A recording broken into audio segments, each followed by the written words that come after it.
আমন্ত্রণ জানাচ্ছি আপডেট সংবাদে। শুরুতেই জানিয়ে দিব গুরুত্বপূর্ণ শিরোনাম, এরপরেই থাকবে বিস্তারিত। শুরুতে জানিয়ে দেব গাজা শরণার্থী শিবিরে ইসরায়েলি হামলায় শিশুসহ নিহত 12। জানিয়ে দেব ইউক্রেনে 50,000 রুশ সৈন্য নিহত, জানালো বিবিসি।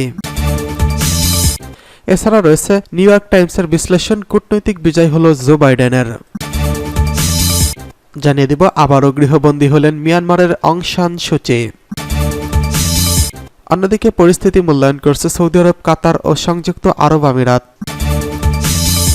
সর্বশেষ জানিয়ে দেব ইরানের স্বার্থে সামান্যতম আঘাত করলে বেদনাদায়ক জবাব পাবে, হুঁশিয়ারি প্রেসিডেন্ট রাইসের। শুনছিলেন সংবাদ শিরোনাম, এখন বিস্তারিত। তার আগে অনুরোধ থাকবে ভিডিওতে একটি লাইক দিন এবং কমেন্টস করে জানিয়ে দিন কোন জেলা থেকে বা কোথা থেকে আমাদের সঙ্গে যুক্ত রয়েছেন। গাজার শরণার্থী শিবিরে ইসরায়েলি হামলায় শিশুসহ নিহত 12। গাজার মাগাজি এবং ইয়াবনা শরণার্থী শিবিরে ইসরায়েলি বিমান হামলায় নিহত হয়েছেন শিশুসহ অন্তত 18 জন। গাজার মধ্য মাগাজি শরণার্থী শিবিরে নিহতের এই ঘটনা ঘটেছে। ইসরায়েলের এই হামলার লক্ষ্য ছিল শিবিরের ওই শিশুদের একটি খেলার মাঠ। এছাড়া আরও অনেকেই আহত হয়েছেন। অন্যদিকে বুধবার সকালে গাজার দক্ষিণাঞ্চলের রাফাহ এলাকায় ইয়াবনা শরণার্থী শিবিরে হামলায় নিহত হয়েছেন 7 জন, এরই মধ্যে 4 জনই শিশু।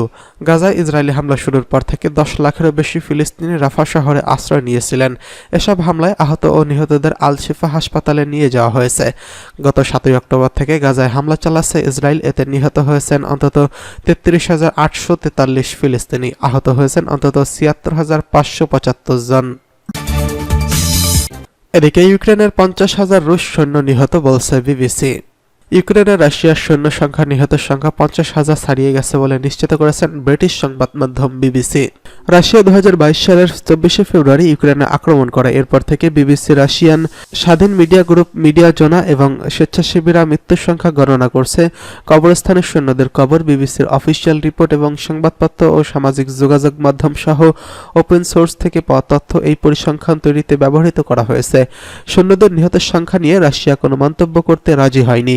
বিবিসির বিশ্লেষণের পূর্ব ইউক্রেনে অধিকৃত রুশ দোনেস্ক এবং লুহানস্কে মৃতের সংখ্যা হিসেবে ধরে নেওয়া হয়নি। সেটি হিসেবে নিলে রাশিয়ার পক্ষ মৃতের সংখ্যা আরও বেশি হবে। এদিকে ইউক্রেন যুদ্ধের প্রাণহানির সংখ্যা নিয়ে তেমন কোনো মন্তব্য করে না। গত ফেব্রুয়ারিতে ইউক্রেন দেশটির প্রেসিডেন্ট ভ্লাদিমির জেলেনস্কি বলেন যুদ্ধে তাদের 31,000 সেনা সৈন্য নিহত হয়েছেন, তবে মার্কিন গোয়েন্দা সূত্র বলছে তাদের এই ধারণা এই সংখ্যা আরও বেশি। কূটনৈতিক বিজয় হলো বাইডেনের, নিউ ইয়র্ক টাইমসের বিশ্লেষণ। ইরানি ক্ষেপণাস্ত্র বা ড্রোন যদি ইসরায়েলে হত্যা করত তাহলে এখন মধ্যপ্রাচ্য জুড়ে আগুন জ্বলত, এমন আশঙ্কা করছিলেন যুক্তরাষ্ট্রের কর্মকর্তারা। আরব মিত্রদের সহায়তায় ইসরায়েলি এবং মার্কিন বাহিনী ইরানের বেশিরভাগ ড্রোন ও ক্ষেপণাস্ত্র প্রতিরোধ করছে। এটিকে মার্কিন প্রেসিডেন্ট জো বাইডেনের ক্রমবর্ধমান কূটনৈতিক প্রচেষ্টার বড় বিজয় হিসেবে দেখা হচ্ছে। ইসরায়েলকে রক্ষার ঐতিহাসিক প্রতিশ্রুতি পূরণ করে বাইডেন প্রশাসনের এই বিজয় অবশ্য কতদিন স্থায়ী হবে তা নিশ্চিত করে বলা যাচ্ছে না, কারণ ইসরায়েলে এই হামলা প্রতিশোধ নেওয়ার হুমকি দিয়েছে। তবে যুক্তরাষ্ট্রের পক্ষ থেকে তেল আবিবকে বারবার সতর্ক করা হচ্ছে। আপাতত দৃষ্টিতে ইরানের মাটিতে বড় ধরনের ইসরায়েলি হামলার আশঙ্কা কম বলে মনে করছেন বিশ্লেষকরা। তাদের মতে সাইবার আক্রমণ বা এটি সূক্ষ্ম কিন্তু সীমিত সামরিক পদক্ষেপের আশঙ্কা বেশি। এটি পুনরায় হামলা চালালে প্ররোচনা থেকে ইরানকে বিরত থাকা এবং ইসরায়েলকে সন্তুষ্ট করতে পারে। অন্যদিকে ইরানের মাটিতে আবারও ব্যাপক আক্রমণ তেহরানকে পাল্টা আক্রমণ চালাতে প্ররোচিত করতে পারে। এমনটি হলে হঠাৎ করে সংঘর্ষটি একটি স্থায়ী ও ক্রমবর্ধমান বিপজ্জনক যুদ্ধে পরিণত হতে পারে। Johns Hopkins school for advance international স্টাডিজের মধ্যপ্রাচ্যের বিশ্লেষক, স্টেট ডিপার্টমেন্টের সাবেক নীতি উপদেষ্টা লুরা বুমেনফেল্ড বলেন, এই সপ্তাহান্তে আমরা বাইডেনকে তার সেরা অবস্থায় দেখছি। ইউরোপীয় ও আরব আঞ্চলিক অংশীদারদের সঙ্গে মার্কিন নেতৃত্বাধীন একটি নতুন মধ্যপ্রাচ্যের বিমান প্রতিরক্ষা জোটের এই পদক্ষেপের অ্যাকশন মুভির ট্রেলারের মতো দেখা গেছে। তবে বাস্তবতা হলো ইসরায়েলের প্রতিরক্ষা বাহিনী অনিবার্যভাবে প্রতিক্রিয়া জানাবে, সেটি নিয়ে কোনো সন্দেহ নেই। তবে প্রশ্ন হলো কখন, কিভাবে প্রতিক্রিয়া জানাবে। ইসরায়েলের সফল প্রতিরক্ষা ছিল বাইডেনের প্রশাসনের 10 দিনের জোরালো কূটনৈতিক এবং সামরিক সমন্বয়, যা পুরো অঞ্চলে একাধিক প্রশাসনের সঙ্গে বছরের পর বছর ধরে তৈরি করা নিরাপত্তা সম্পর্কের ফল।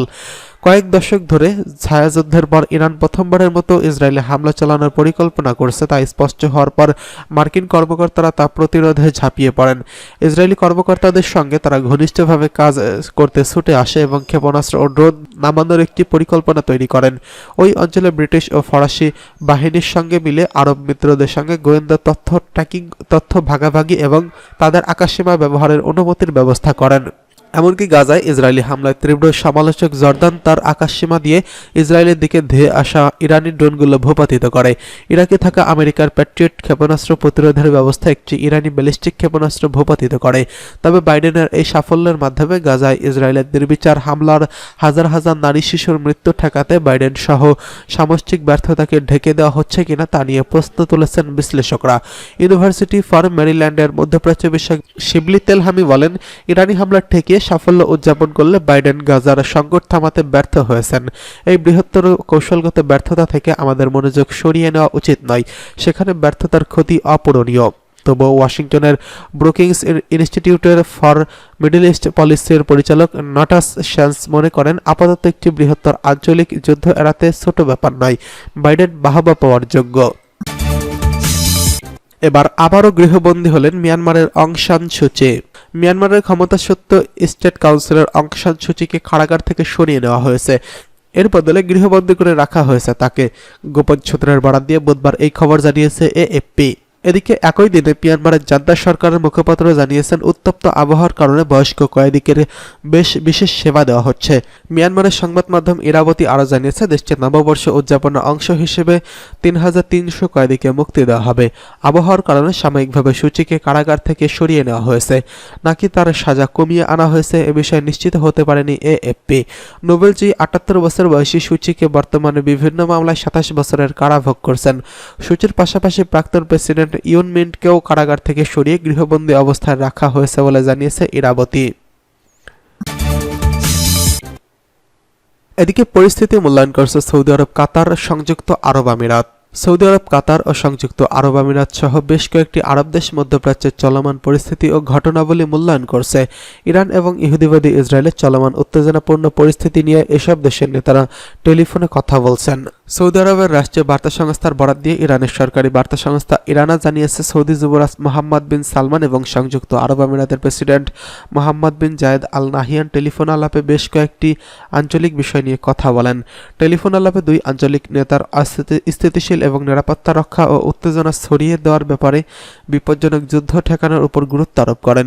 এদিকে গতকাল কাতারের আমির শেখ তামিম হামদ আল সানি সৌদি যুবরাজ মোহাম্মদ বিন সালমানের সঙ্গে ফোনে কথা বলেন। এ সময় তারা আঞ্চলিক ও আন্তর্জাতিক পরিস্থিতি নিয়ে আলোচনা করেন, সেখানে গাজা পরিস্থিতির বিশেষ গুরুত্ব পায়। কাতারের আমিরের দপ্তর থেকে প্রকাশিত বিবৃতিতে বলা হয়েছে, টেলিফোন আলাপে শেখ তামিম আঞ্চলিক উত্তেজনা প্রশমন এবং যুদ্ধের বিস্তৃতি ঠেকানোর উপর গুরুত্ব আরোপ করেছেন। সৌদি আরব, কাতার এবং সংযুক্ত আরব আমিরাত পারস্য উপসাগরীয় সহযোগিতা পরিষদ বা জিসিসি এবং আরব লীগের সদস্য। ইরানের স্বার্থে সামান্যতম আঘাত করলেই বেদনাদায়ক জবাব পাবে বলছে ইরানের স্বার্থে সামান্যতম আঘাত করলেই বেদনাদায়ক জবাব পাবে হুঁশিয়ারি প্রেসিডেন্ট রাইসির।